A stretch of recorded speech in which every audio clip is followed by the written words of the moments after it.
engage and test. You engage, you create the little course.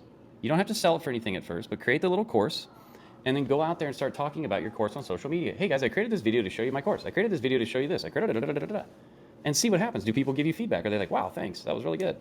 Okay, you can go live. Okay, leverage online marketing. Get out there and go live. You see me going live.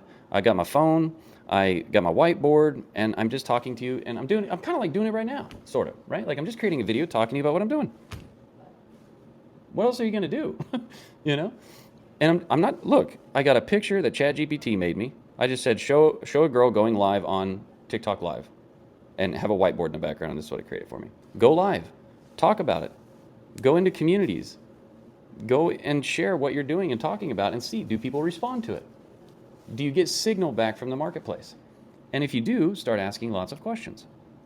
Then you can collaborate with people. You can find other people that are smarter than you in this topic already, and you can bring them on and work with them. And you can say, hey, let's create this together. We can split everything, we can, or don't, or you can just bring them on and say, hey, would you like to talk about this too? And you can get on Zoom and have a discussion with people and create a course that way. It doesn't have to always be you. They don't care if it comes from you or this bottle of soap or anything. They just want the answer. And they want to know that what you're telling them is going to work.